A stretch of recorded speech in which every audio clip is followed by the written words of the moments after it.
Հորիզոն ճամբարը մարզաբնակ երիտասարդներին տալիս է մի շարք հնարավորություններ, նրանց օժտում բազմաթիվ արժեքահեն գաղափարներով։ Կոտայքի մարզի Մարմարիկ համայնքում օգոստոսի 21-ից 27-ն անցկացվում է տարվա վերջին Հորիզոն ճամբարը։ 2023 թվականին մեկնարկած նախաձեռնությունը համախմբում է Հայաստանի բոլոր մարզերի եւ Ջավախքի պատանիներին։ Նպատակը մարզաբնակ երիտասարդների հմտությունների զարգացումն է, մարզային կյանքի ակտիվացումը, ազգային արժեքների ամրապնդումն ու միջմարզային կապերի ստեղծումը։ Հզոր միտք հասարակական կազմակերպությունը ճամբարն իրականացնում է արդեն 13-րդ անգամ։ Երեխաներին տալիս ենք ոչ ֆորմալ կրթություն, տարատեսակ ազգային պարեր ենք սովորեցնում, երեխաները ճամբարային խաղեր են խաղում, ծանոթանում են եւ ձեռք են բերում տարբեր գործարարների հետ կապեր։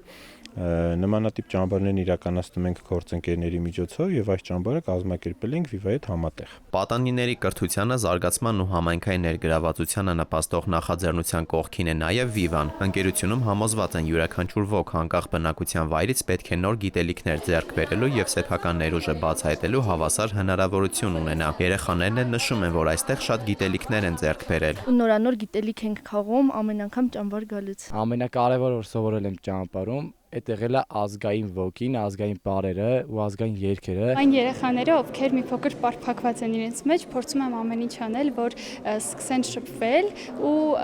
երեխաների հետ ավելի մտերմանալ, ինչն էլ զարգացնում է եւ իմ առաջնորդական հմտությունները եւ երեխաների շփման հմտությունները։ Ճամբարի մասնակիցների համար դասախոսությամբ է հանդես եկել Viva-ի թվային մարքեթինգի առաջատար մասնագետ Լանա Հակոբջանյանը, ով պատանիներին ներկայացրել է թվային մարքեթինգի առանձնահատկությունները եւ պատասխանել նրանց խուզող հարցերին։ Թվային մարքեթինգի գործիքների միջոցով կարողանում եք